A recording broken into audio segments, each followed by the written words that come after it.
광주 디자인 비엔날레는 좀 어떤 꼭 봐야 되는 거? 지금 이제 기술이라고 하는 거를 빼놓고 디자인 얘기를 할 수가 없잖아요. 테크놀로지라는 거. 기술이 디자인하고 만나서 우리의 삶을 바꾸면 이것이 우리의 라이프 스타일이 될 거고, 그 라이프 스타일이 굳어지면 우리의 문화가 될 거고, 그렇지만 결국 디자인은 비즈니스다 하는 식으로 4개의 관을 구성을 했습니다. 메리고 라운드라고 하는 섹션에 과거와 현재를 이렇게 대비시켜 놓은 전시들이 있는데, 그걸 보시면 아, 디자인이 우리의 삶을 이렇게 바꿔놨구나, 이렇게 좋아졌구나 하는 걸 보실 수가 있고.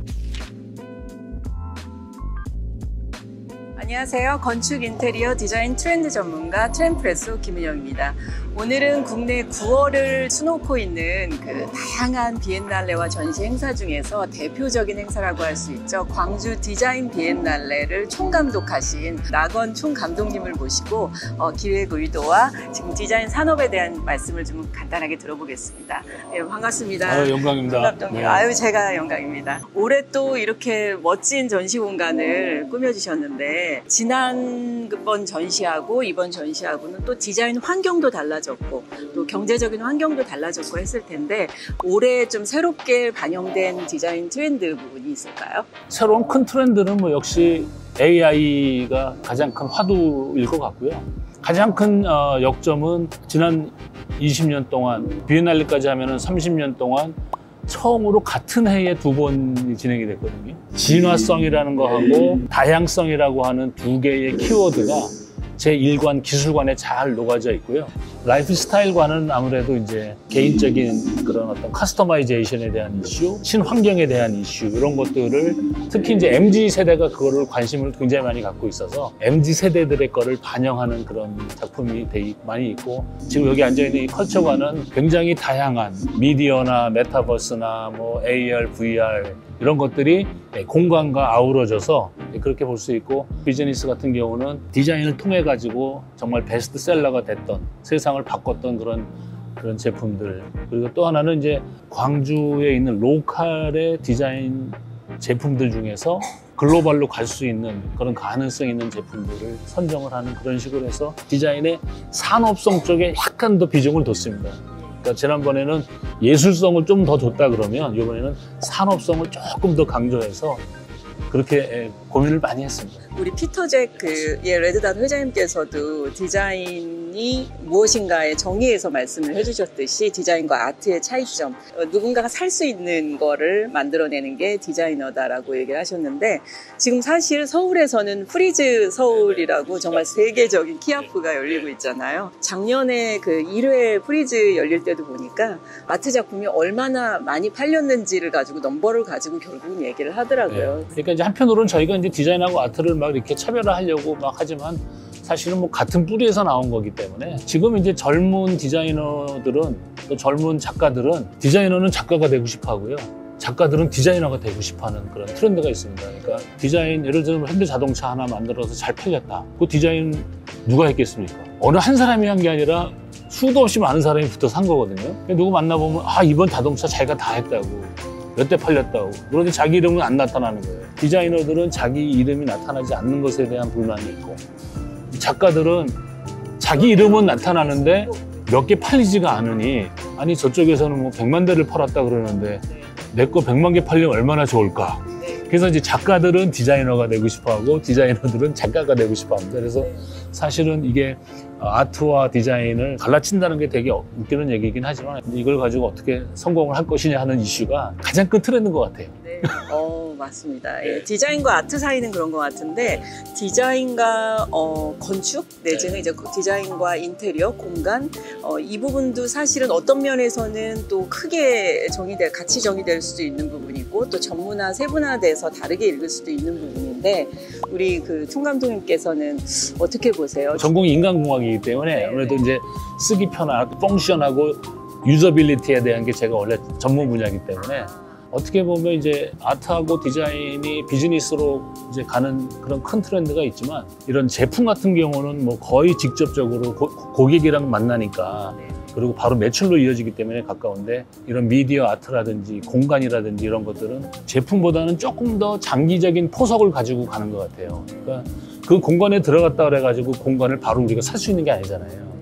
그러니까 그런 공간이나 미디어를 활용을 해가지고 어떤 기업이나 어떤 제품의 브랜드를 높이는 역할을 하는 거죠. 그래서 사람들이 거기 갔을 때 정말 좋은 경험이다, 인상 깊다. 그렇게 해서 그 기업이나 그 제품의 브랜드를 인식을 높여주고, 그러고 나서 우연히 제품을 발견하면 이거 이때 그 제품이네, 사야겠다. 이렇게 가니까 이 제품 디자인 하시는 분보다 이 그래픽이나 이런 공간을 하시는 분들은 훨씬 저희보다 생각하는 게 복잡하실 것 같아요. 이게 바로 며칠 이어지는 게 아니기 때문에 중간에 한 단계를 더 거쳐야 되기 때문에 제품 디자이너보다는 훨씬 더 많은 생각을 하시고 좀 더 전략적으로 장기적인 관점으로 그렇게 접근을 하시는 것 같아요. 제품이나 혹은 이제 공간의 뭐 미디어 아트나 이런 부분, 아트나 이런 부분들을 어떤 부가가치의 요소로서 좀 생각을 하면 더 좀 가치 있는 공간을 만들 수 있을까요? 되게 이제 공간이라고 가지고 있는 이제 그 복잡도가 제품에 비하면 엄청나게 복잡하거든요. 제품이 아무리 좋아도 얘가 따로 놓여 있지가 않잖아요. 얘가 가는 데는 공간이거든요. 사실은 그 건물의 첫 번째 인상을 좌우하는 거는 그 공간 들어갔을 때의 그 공간의 구성을 내가 쉽게 이해할 수 있느냐. 그러니까 이제 컨셉추얼 맵이라고 그러거든요. 공간에. 이렇게 해서 일로 가면 어디가 나오겠고. 그러니까 이제 공간을 구성을 할 때 실제 건축가들은 큰 덩어리는 보지만 실제 휴먼 스케일에서 그 사람들이 어떻게 다니고 어떻게 움직일 것인가에 대한 거는 사실은 그 건물 자체보다는 좀 덜 신경을 쓰시는 것 같아요. 디테일. 그러니까 예를 들면 이제 코엑스. 들어가면 전 거기 뭐 몇십 번 가봤지만 아직도 코엑스 누구를 만나자 그래서 그 공간을 찾아갈 때 한 번도 제가 똑바로 간 적이 없거든요. A에서 B까지 이렇게 숏 패스로 가지를 못하거든요. 그 공간에 대한 그 컨셉추얼 맵이 어려우니까 내비게이션을 얼마나 잘 할 수 있도록 만들어주느냐 하는 것이 굉장히 중요한데, 거기 오는 사람들이 그 공간에 오면 내가 공간에 압도당하는 것이 아니라 내가 이 공간을 fully 이해할 수 있도록 그렇게 접근을 하면 제가 볼 때는 새로운 그 어떤 건축의 관점이 되지 않을까. 조금 더 단순 명쾌한 디자인. 맞습니다. 네. 제가 한 2년쯤 전에 그 LH의 그 뭐 인간 중심 뭐 이렇게 하는 거에 제가 그 마스터 디자이너를 한번 했었거든요.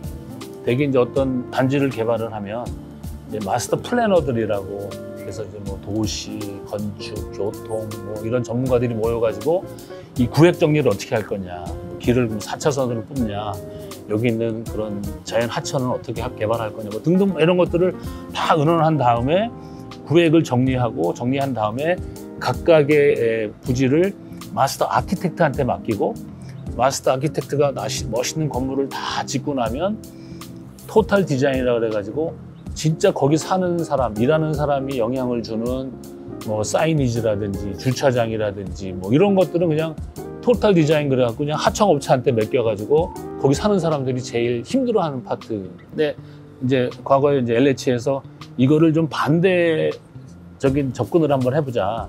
만약에 이거를 맨 밑에서부터 시작을 하면 어떤 그림이 그려질 것인가 하는 것 때문에 이제 저를 이제 마스터 디자이너로 해가지고 이제 한번 해봤는데, 확실히 저희가 보는 관점이 건축을 하는 사람들하고는 관점이 다르더라고요. 그러니까 건축할 때 멋있는 조감도 나오면 벌스아이 뷰를 하지만 제가 한 번도 그런 뷰를 본 적이 없거든요. 지하 주차장이나 아니면 2, 3층 정도까지, 그리고 거리의 뷰가 내 머릿속에 있는 거지 꼭대기에서 어떻게 생겼는지는 알 수가 없거든요.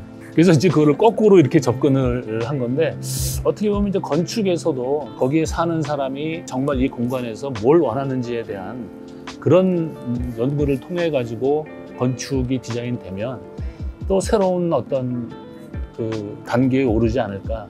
그래서 라이프 스타일이라는 게 아마 그 큰 스킴에 있어서 이렇게 연구되고 굉장히 살갗에 와닿는 그런 부분들. 광주 디자인 비엔날레는 좀 어떤 꼭 봐야 되는 거, 이 넓은 전시장에 꼭 봐야 되는 거, 꼭 봐야 되는 거는 제가 이렇게 얘기하면 안 되는데 주제도 이제 밋 디자인이라고 얘기한 것도 그 디자인이라고 하는 거에 본질을 한번 이번에는 보여주겠다라는 목적이 강했었거든요. 그래서 디자인의 본질을 보여주는데 그럼 어떻게 보여줄 것이냐, 어떻게 구분할 것이냐를 보니까 지금은 이제 기술이라고 하는 거를 빼놓고 디자인 얘기를 할 수가 없잖아요. 테크놀로지라는 거. 그 기술이 디자인하고 만나서 우리의 삶을 바꾸면 이것이 우리의 라이프 스타일이 될 거고, 그 라이프 스타일이 굳어지면 우리의 문화가 될 거고, 그렇지만 결국 디자인은 비즈니스다 하는 식으로 4개의 관을 구성을 했습니다. 그래서 그 아까 말씀드린 대로 일관 테크놀로지 관에서 그 디자인의 어떤 그 진화성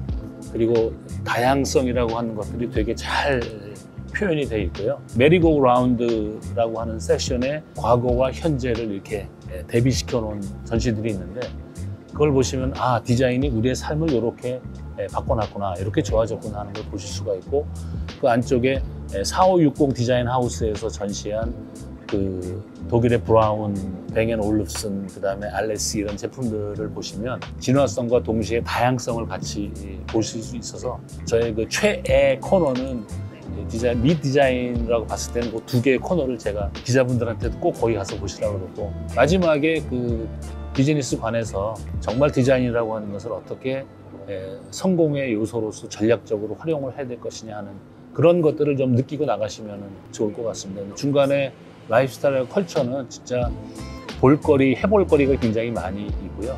일관하고 사관은 배울거리가 많은 관인 것 같습니다. 지금 시대에 꼭 필요한 전시가 아닌가 싶어요. 아유, 사실 감사합니다. 경기 환경도 많이 좋지 않고 모든 것들이 코스트는 비용은 올라가고 또 예산은 줄어들고 예산은 점점 이런 줄어드는 것입니다. 예. 모든 것이 그런 것 같아요. 이 그 어려운 시기에 능력 있는 총감독님을 만나서 아마 굉장히 그 풍성한 그 기업들의 참여가 있는 비즈니스가 있는 11월 7일까지니까 광주에 또 맛있는 음식도 많잖아요. 아유, 광주 오시는 김에 여기 들러보시고 네. 근처에 있는 네. 맛집 검색하셔가지고 남도의 미각을 좀 네. 즐겨보시면 디자인도 즐기고 또 비즈니스관이 있으니까 하시는 업무에 있어서 뭐든 또 좋은 아이디어들도 많이 얻어갈 수 있지 않을까 싶습니다. 제가 아까 그 역에서 택시 타고 오는데 보니까 여기도 굉장히 많은 새로운 아파트들 개발이 이루어지고 있더라고요. 그리고 지금 서울시에서도 굉장히 많은 건축적인 그리고 개발적인 또 도시의 변화가 이루어지는 그런 시기라고 보는데 경기적으로는 어려운 시기지만 또 그러니만큼 또 이렇게 메커니즘이 있는 디자이너의 브릴리언트한 아이디어가 꼭 필요한 그런 시기에 우리가 있지 않나 싶습니다. 아무튼 중요한 시기에 딱 찰떡으로 들어맞는 멋진 비엔날레를 기획을 해주신 우리 낙원 총감독님께 감사 말씀드리겠습니다. 감사합니다. 많이들 와주시기 바랍니다. 네. 많이 오세요. 트림프레소 오늘은 그 광주 디자인 비엔날레에서 이렇게 마감하겠습니다. 감사합니다.